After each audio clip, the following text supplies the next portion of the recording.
ಜಯ, ನೀನು ಅವನ್ನ ನನ್ನ ಕೈ ಕೊಟ್ಟು ನಮ್ಮನ್ನೆಲ್ಲ ಬಿಟ್ಟೋದಾಗಿಂದ ಪ್ರತಿದಿನ ಪ್ರಯತ್ನ ಪಡ್ತಾನೆ ಇದ್ದೀನಿ. ಆದರೂ ಅವನಿಗೆ ನನ್ನಿಂದ ನಿನ್ನ ಸ್ಥಾನ ತುಂಬೋಕ್ಕಾಗ್ತಾ ಇಲ್ಲ. ಆದರೆ ನಾನು ಪ್ರತಿದಿನ ಅವನಿಗೋಸ್ಕರನೇ ಬದುಕಿರೋದು. ಸ್ವಲ್ಪ ಕೋಪದಲ್ಲಿ ಬೈದಿರ್ಬೋದು, ಆದರೆ ಅವನ ಮೇಲೆ ಮತ್ತೆ ನಿನ್ನ ಮೇಲಿರೋ ಪ್ರೀತಿ ಯಾವತ್ತೂ ಕಡಿಮೆ ಆಗಿಲ್ಲ. ನನ್ನ ಕ್ಷಮಿಸ್ಬಿಡು ಜಯ. ಆದರೆ ನಮ್ಮ ಮಗನಿಗೆ ಬಿಸಿ ಬಿಸಿ ಕಾಫಿ ಮಾಡಿ ಅಡಿಗೆ ಮಾಡಿ ನಾನೇ ಇವತ್ತು ರೆಡಿ ಮಾಡಿ ಆಫೀಸಿಗೆ ಕಳಿಸ್ತೀನಿ.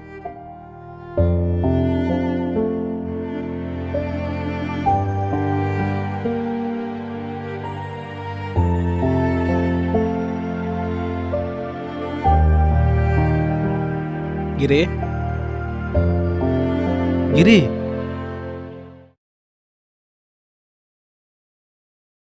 ಗಿರಿ,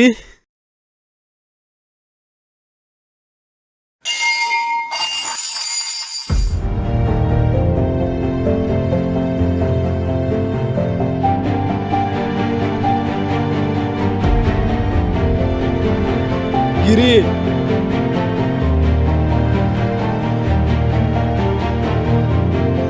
ಗಿರಿ, ಗಿರಿ, ಏನಾಯ್ತು? ಎದ್ದೇಳ ಮಗನೇ. ಗಿರಿ, ಎದ್ದೇಳು. ಏನು ಮಾಡ್ಕೊಬಿಟ್ಟೆ ನೀನು? ಗಿರಿ, ಏನೋ ಮಾಡ್ಕೊಬಿಟ್ಟೆ ನೀನು. ನೀನು ನಿಮ್ಮ ಅಮ್ಮನ ಥರ ಒಂಟಿಯಾಗ್ಬಿಟ್ಟು ಹೋಗ್ಬಿಟ್ಟಲ್ಲ ನನ್ನನ್ನು. ಗಿರಿ, ಗಿರಿ,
ರಮಣ, ಏನ್ ಮಾಡ್ಕೊಬಿಟ್ಟು ನೋಡ್ ನಮ್ಗಿರಿ. ನಮ್ಮ ಬಿಟ್ಟೋಗ್ಬಿಟ್ಟ ಇವನು. ರಮಣ, ಸಮಾಧಾನ ಮಾಡ್ಕೋ. ಆದದ್ದಾಯ್ತು, ಸಮಾಧಾನ ಮಾಡ್ಕೋ ರಮಣ. ಮುಂದಿನ ಕಾರ್ಯ ನೋಡೋಣ. ನೀನಿಲ್ಲೇ ಇರೋ, ನಾನು ನೋಡ್ಕೋತೀನಿ. ಸರ್, ಬ್ಯಾಂಡು ಮತ್ತು ಸ್ವಲ್ಪ ಐಟಮ್ಸ್ಗೆ ದುಡ್ಡು ಬೇಕಾಗಿತ್ತು.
ಜಯ, ನನಗೆ ಕ್ಷಮಿಸು. ನೀನು ಬಿಟ್ಟೋದಾಗಿಂದ ನಾನು ಬದುಕಿರೋದೇ ಗಿರಿಗೋಸ್ಕರ. ಲೋ ಗಿರಿ, ನೀನು ನನ್ನ ಹೇಗೋ ಬಿಟ್ಟೋದೆ. ನಾನು ಇನ್ಯಾರಿಗೋಸ್ಕರ ಬದುಕಿರ್ಲೋ? ಅಪ್ಪ ಮಗನ ಹತ್ರ ಕ್ಷಮೆ ಕೇಳೋದು ಸರಿನೋ ತಪ್ಪೋ ಗೊತ್ತಿಲ್ಲ, ಆದರೆ ನನಗೆ ಕ್ಷಮಿಸ್ಬಿಡು ಕಂದ. ನನಗೂ ನಿಮ್ಮನ್ನು ಬಿಟ್ಟಿರೋಕ್ಕಾಗ್ತಾ ಇಲ್ಲ. ನಾನು ನಿಮ್ಮ ಹತ್ರನೇ ಬಂದ್ಬಿಡ್ತೀನಿ.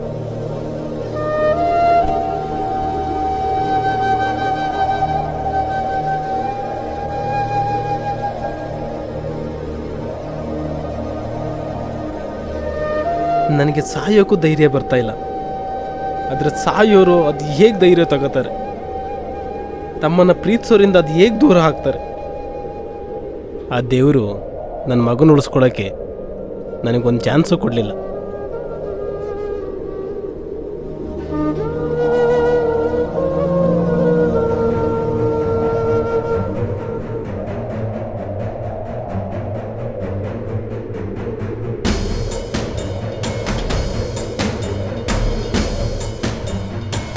ಯಾರಪ್ಪ ಏಯ್, ಬಿಡ್ರಿ ನನ್ನ ಈ ಕಡೆ. ಏಯ್ ನನ್ನ ಸಾಯ್ಬೇಕು ಬಿಡ್ರಿ. ಏಯ್ ಯಾರೇ ನೀವು? ಬಿಡ್ರಿ ನನ್ನ ಕೈನ. ಏಯ್ ಏಯ್ ನನ್ನ ಸಾಯ್ಬೇಕು ಬಿಡ್ರಿ. ಬಿಡ್ರಿ ನನ್ನ ಕೈನ. ನಾನು ಅಂದ್ರೆ ಯಾರಿಗೂ ಇಷ್ಟ ಇಲ್ಲ, ಮನೆಯವ್ರಿಗೂ ಇಷ್ಟ ಇಲ್ಲ. ಯಾವಾಗ್ಲೂ ಬೈತಾ ಇರ್ತಾರೆ, ನನ್ನ ಅರ್ಥನೇ ಮಾಡ್ಕೊಳ್ಳಲ್ಲ. ಅವರು ಬೈಬೋದು, ಅವ್ರು ಕೋಪದಿಂದ ಇರೋ ಕಾರಣನ ಯಾವತ್ತಾದ್ರೂ ನೀನು ಹುಡುಕಿದೀಯಾ? ಈ ಜನ್ರೇಷನ್ ಹುಡುಗರು ಪ್ರಾಬ್ಲಮ್ಮೇ ಅರ್ಥ ಆಗಲ್ಲ. ಹೋಗ್ಲಿ, ನಿನ್ನ ಜೀವನದಲ್ಲಿ ಇದೇ ದೊಡ್ಡ ಪ್ರಾಬ್ಲಮ್ಮ. ಅವ್ರ ಕೋಪದಿಂದ ಇರೋ ಪ್ರೀತಿನ ನೀನು ಯಾವತ್ತಾದ್ರೂ ಹುಡುಕಿದ್ರೆ ನೀನು ಈ ಧೈರ್ಯ ಮಾಡ್ತಿರ್ಲಿಲ್ಲ. ನಾನಿಲ್ಲ ಅಂದ್ರೆ ಏನು ಅಂತ ತೋರಿಸ್ಬೇಕು ಅವ್ರಿಗೆ. ನೀನಿಲ್ಲ ಅಂದ್ರೆ ಏನಂತ ತೋರಿಸ್ತೀಯ, ಆದ್ರೆ ನೀನಿಲ್ದೆ ಅವ್ರು ಹೇಗೆ ಅಂತ ಯೋಚನೆ ಮಾಡಿದ್ಯಾ? ನಿನ್ನ ಪ್ರೀತಿಸೋರ ಬಗ್ಗೆ ಯೋಚನೆ ಮಾಡಿದ್ಯಾ? ಅವ್ರ ಪರಿಸ್ಥಿತಿ ಬಗ್ಗೆ ಯೋಚನೆ ಮಾಡಿದ್ಯಾ? ಇದೆಲ್ಲ ಯೋಚನೆ ಮಾಡಿದ ಮೇಲೂ ನಿನಗೆ ಸಾಯ್ಬೇಕನ್ಸಿದ್ರೆ ಸಾಯಿ, ನಾನು ನಿನ್ನ ತಡೆಯಲ್ಲ. ಆದ್ರೆ ಅದಕ್ಕಿಂತ ಮುಂಚೆ ನಿಮ್ಮ ಮನೆಯವರಿಗೆ 37,000 ರೂಪಾಯಿ ದುಡ್ಡು ಕೊಟ್ಟು ಆಮೇಲೆ ಸಾಯಿ.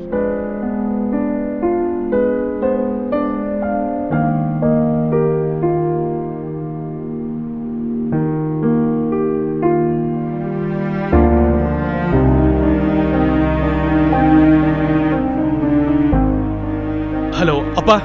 ಹೇಳ ಮಗ. ಸಾರಿ ಅಪ್ಪ, ನಾನು ನಿಮ್ಮ ಜೊತೆ ಹಾಗೆಲ್ಲ ಮಾತಾಡಬಾರ್ದಾಗಿತ್ತು. ಕೋಪದಲ್ಲಿ ಏನೇನೋ ಮಾತಾಡ್ಬಿಟ್ಟೆ. ದಯವಿಟ್ಟು ನನ್ನ ಕ್ಷಮಿಸ್ಬಿಡಿ ಅಪ್ಪ. ಅದೆಲ್ಲ ಬಿಡ್ಲ ಮಗ. ನಿಂಗೆ ಇಷ್ಟ ಅಂತ ಮಟನ್ ತಂದಿನಿ, ನಿಮ್ಮವ್ವ ಅಡುಗೆ ಮಾಡ್ತೈತೆ. ಎಲ್ಲಿದೆಯಾ? ಬೇಗ ಬಾ.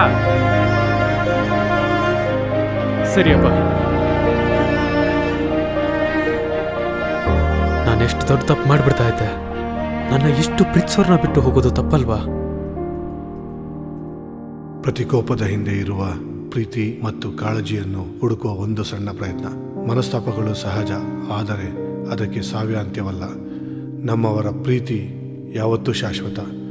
ಪ್ರತಿಕೋಪದ ಹಿಂದಿನ ನಿಷ್ಕಲ್ಮಶವಾದ ಪ್ರೀತಿಯನ್ನು ಹುಡುಕಿದರೆ ಸಾಕು. ಸುಂದರವಾದ ಬದುಕು ನಮಗಾಗಿ ಕಾದಿದೆ. ಆತ್ಮಹತ್ಯೆ ಮಾಡಿಕೊಳ್ಳುವ ಮೊದಲು ಒಂದು ಸಲ ನಿಮ್ಮನ್ನು ನೀವೇ ಕೇಳಿ, ಇದು ಸರಿನಾ?